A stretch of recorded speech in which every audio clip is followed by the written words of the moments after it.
Pulau Lombok yang terkenal sebagai Pulau Seribu Masjid juga merupakan pulau tempat lahirnya beberapa ulama-ulama besar. Di antaranya Maulana Syekh Kiai Haji Zainuddin Abdul Majid, seorang tokoh ulama yang sangat karismatik yang menyumbangkan seluruh hidupnya demi kemajuan agama dan bangsa.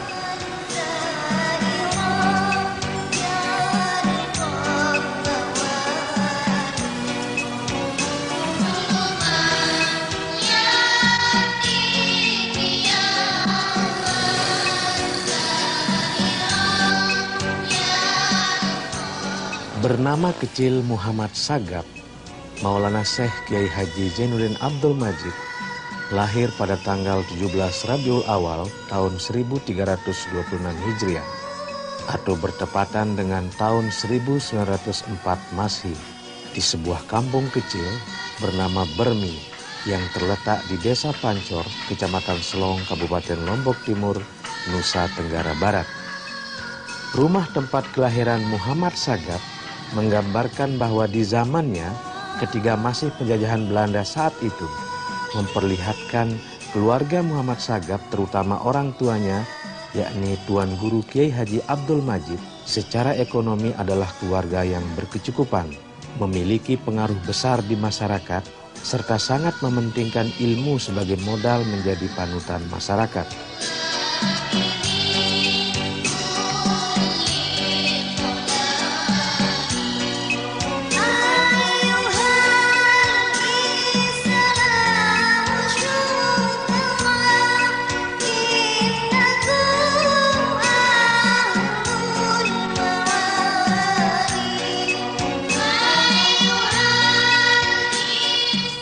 Nama Muhammad Sagap ia sandang sampai ia pulang berhaji dari Tanah Suci Mekah pada usianya yang ke-15 tahun. Orang tuanya memberikan nama baru yang menyandingkan nama-nama ulama besar, yaitu Syekh Muhammad Zainuddin Sarawak, seorang ulama besar di Masjidil Haram waktu itu. Maka sejak itulah nama baru disandangnya sesuai dengan pemberian ayahandanya Tuan Guru Kiai Haji Abdul Majid.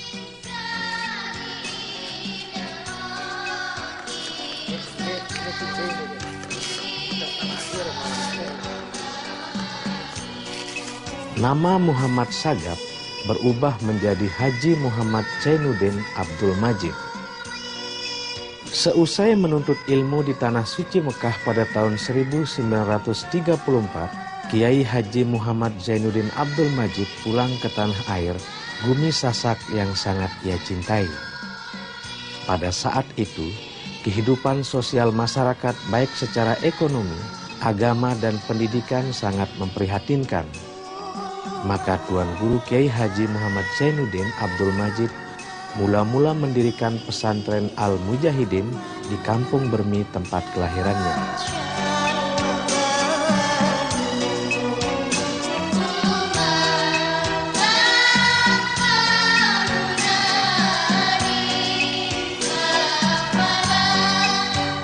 Pesantren Al-Mujahidin inilah yang sebenarnya menjadi cikal bakal berdirinya Madrasah Nahdlatul Wathon Diniyah Islamiyah. Pendirian Madrasah Nahdlatul Wathon Diniyah Islamiyah ini merupakan wujud dari cita-cita Maulana Syekh Tuan Guru Kiai Haji Muhammad Zainuddin Abdul Majid untuk merubah masyarakat Lombok atau Sasak saat itu yang sedang terpuruk dan terperosok dalam kebodohan akibat tekanan pemerintahan kolonial. Wahai bangsa, bangkitlah, jangan terlena, dan berjagalah sepanjang malam. Oh, negeri. Namun Madrasah Nahdlatul Wathon Diniyah Islamiyah yang khusus mendidik para kaum laki-laki ini mulai diperluas lagi. Maulana Syekh Kiai Haji Muhammad Zainuddin Abdul Majid merasa bahwa agama tidak pernah membanding-bandingkan hak antara kaum laki-laki dan perempuan untuk mendapatkan pendidikan. Sesungguhnya kalian adalah ahli. Maulana Syekh berpikir bahwa kaum perempuan adalah imadul bilad, atau tiang negara. Artinya jika kaum perempuan lemah, maka lemahlah negara itu.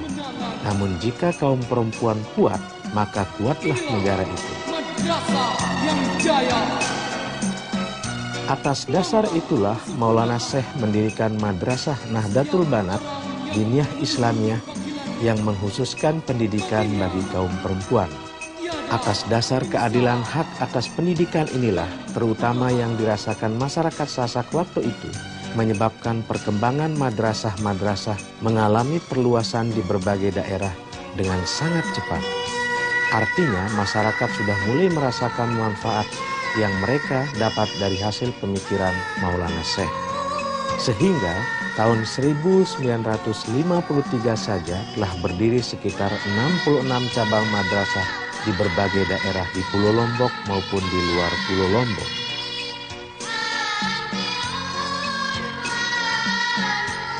Pemikiran Maulana Syekh terus berkembang seiring dengan pesatnya respon masyarakat Sasak Lombok ini.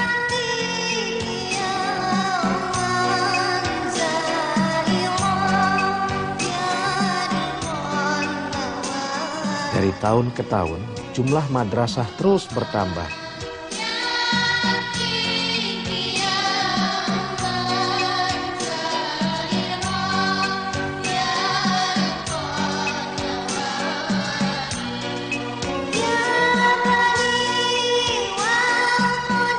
Sehingga perlu diwadahi dalam suatu organisasi yang dapat menaungi madrasah tersebut dalam suatu tempat agar dapat terakomodir dan tidak melenceng dari niat baik pendirinya. Maka sejak saat itu Maulana Syekh mendirikan organisasi Nahdlatul Wathon.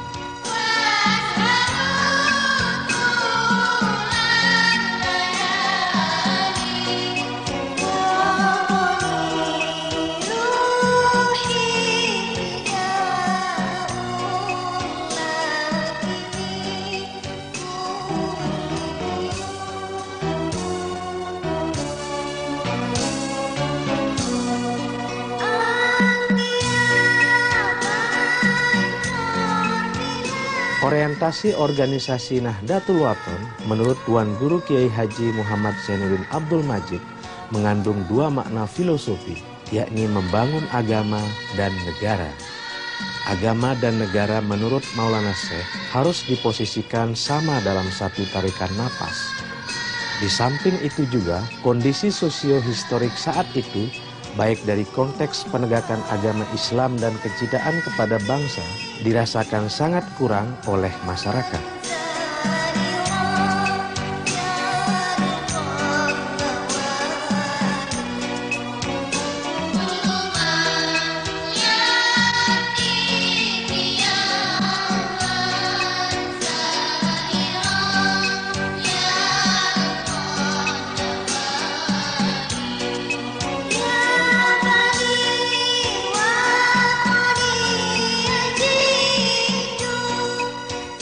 Untuk lebih mempertegas maksud dan tujuan pendirian NW, Maulana Syekh menekankan perlunya 5 kesadaran agar tujuan membangun negara dan agama dapat tercapai, yakni kesadaran beragama itu sendiri, kesadaran akan pentingnya ilmu pengetahuan, kesadaran berorganisasi, kesadaran bermasyarakat, dan kesadaran berbangsa dan bernegara.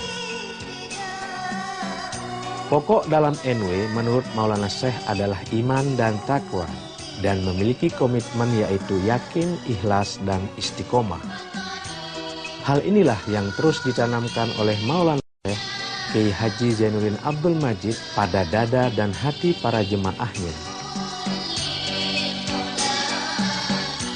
Generasi-generasi NW baik dari tingkat taman kanak-kanak sampai dengan perguruan tinggi, bahkan para pengurus di tingkat pusat untuk selalu mencintai agama dan negara.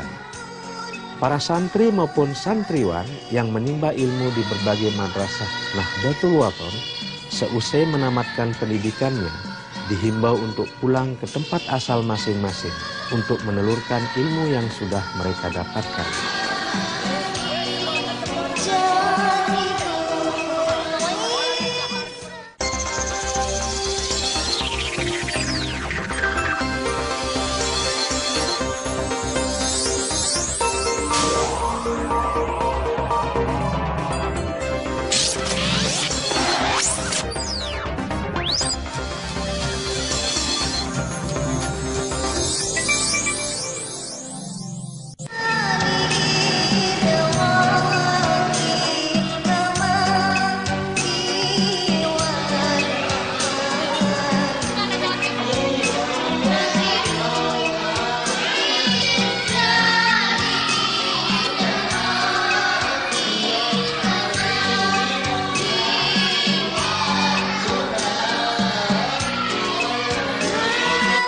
sehingga dalam beberapa kurun waktu saja cabang-cabang MW tersebar di seluruh pelosok Nusantara seperti Bali, Nusa Tenggara Timur, Jawa Timur, Yogyakarta, Jakarta, Kalimantan, Sulawesi, bahkan sampai dengan Riau.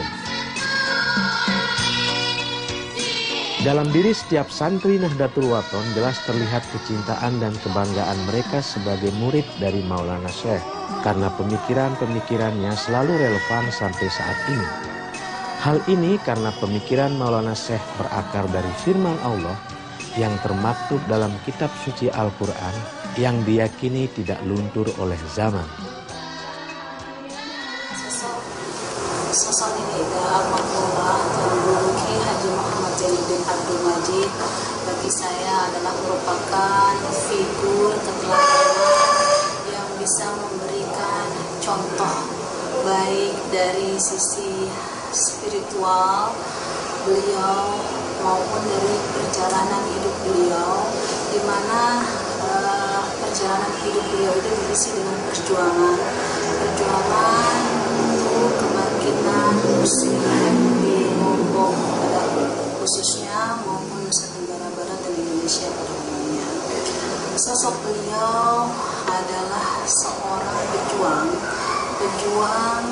terutama yang paling membekas adalah pejuang dari sisi pendidikan, di mana beliau mewakafkan hidupnya untuk bisa mengangkat harkat, martabat dan derajat rakyat di Lombok agar bisa menikmati pendidikan yang sebaik-baiknya. Selain itu, beliau selalu di dalam setiap ajarannya beliau selalu menekankan masalah persatuan, bagaimana kita supaya selalu sebagai umat muslim kompak untuk bersatu untuk mencapai apa yang kita inginkan.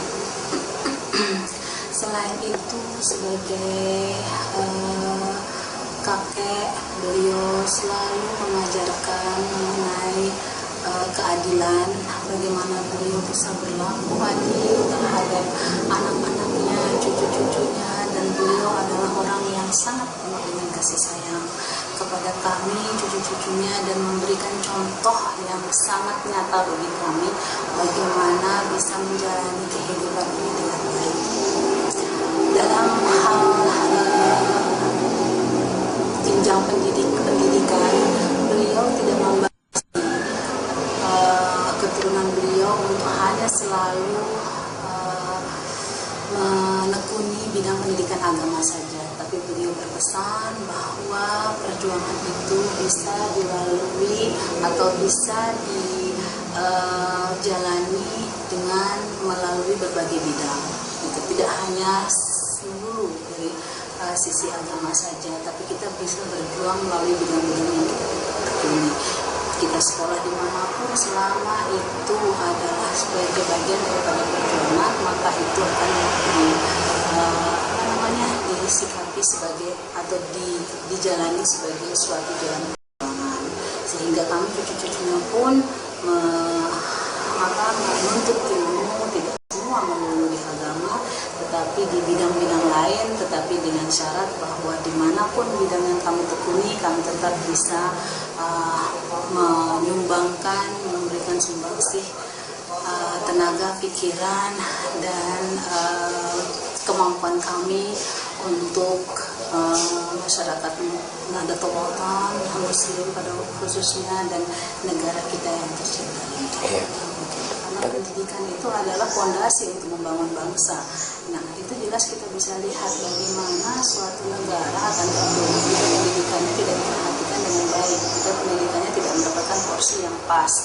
Bagaimanapun juga harus diakui, jika kita mau maju, maka otomatis pendidikan ini harus betul-betul bisa kita kasih porsi yang cukup untuk bisa mendongkrak suatu negara agar bisa mengikuti perkembangan zaman yang ada, dan agar bisa negara itu menjadi negara yang kuat dari sisi mentalitasnya. Itu saya rasa yang jelas-jelas relevansinya, bahwa beliau sangat concern dengan pendidikan, dan memang pendidikan adalah dasar untuk mencapai kemajuan suatu negara.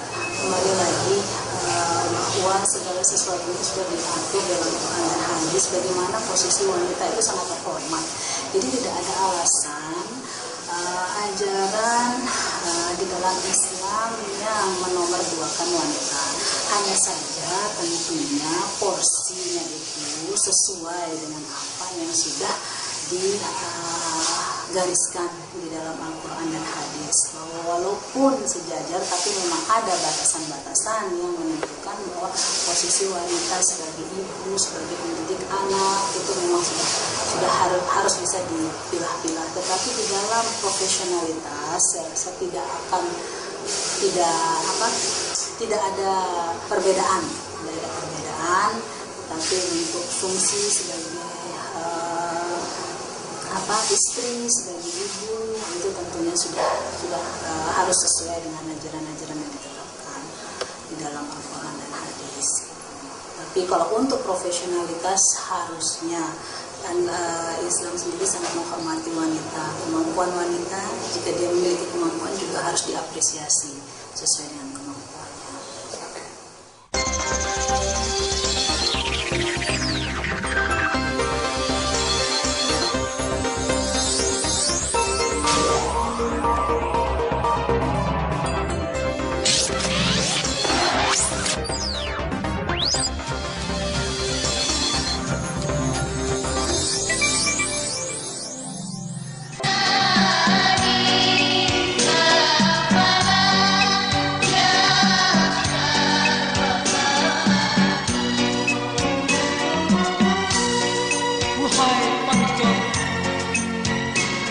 Engkaulah negeriku, engkaulah pelambang kesempurnaan. Maulana Syekh Kiai Haji Muhammad Zainuddin Abdul Majid meninggal dunia pada tanggal 21 Oktober 1997 di Komplek Al-Abror, Pancong, dan dimakamkan di kompleks sekitar Masjid Al-Abror. Makam beliau selalu ramai diziarahi oleh para muridnya ataupun oleh para pengagumnya. Berlena dan berjagalah sepanjang malam. Oh negeriku, jiwaku adalah tebusan bagimu. Dari setiap Dalam hati setiap murid Maulana Syekh telah terpatri ilmu-ilmu yang telah diberikan olehnya agar selalu mencintai agama, menimba ilmu, bersikap sosial, dan mencintai bangsa dan negara. Sesungguhnya kalian adalah ahli-ahli kebajikan. Tetapkanlah keperkasaan itu untuk mencapai cita dan kemenangan. Inilah madrasah yang jaya, pelambang kesempurnaan. Setiap orang yang memenuhi panggilan. Kini, para generasi utamanya keturunan Maulana Syekh terus melanjutkan cita-cita Maulana Syekh untuk mengembangkan dan meneruskan perjuangan Al-Maghfurullah sampai akhir zaman.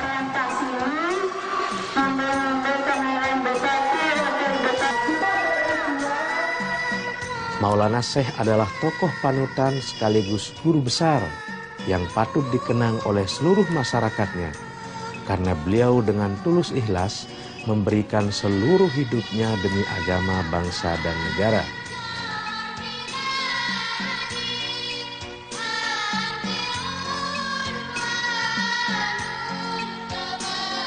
Dalam hal pemikiran Maulana Syekh, di pemerintahan ada baiknya kita dengarkan wasiat beliau. Sangat durhaka seorang hamba, menjual iman melelang takwa, membuang diri dan ibu bapak, mengejar bayangan kursi dunia.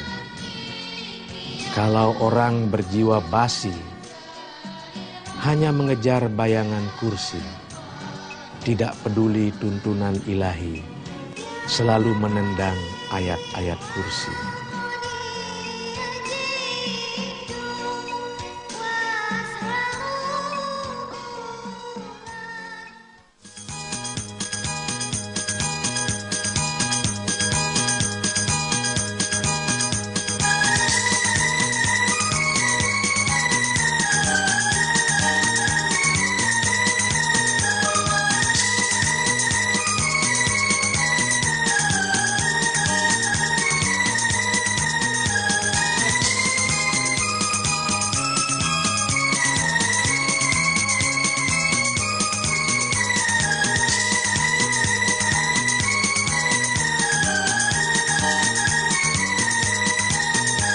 Nahdlatul Ulama lembaga kita, lembaga pendidikan ilmu agama, mendidik putra dan putri kita agar menjadi insan yang bertakwa.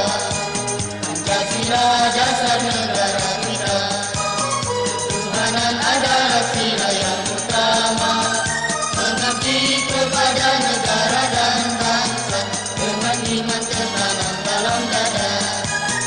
Mengabdi kepada negara dan bangsa dengan iman tertanam dalam dada. Marilah kita tetap berjuang menuju cita-cita, mencapai negara yang adil dan makmur dengan keridhaan yang Maha Esa. Nahdlatul Ulama tetap dalam pengabdiannya, ikut membina umat beragama. Nahdlatul Ulama tetap dalam pengabdiannya, ikut membina umat beragama. Sebagai umat yang beragama, harus menjadi tauladan yang mulia, hidup serta membina keutuhan bangsa, rukun jasmani serta rohaninya. Hidup serta membina keutuhan bangsa, rukun jasmani serta rohaninya.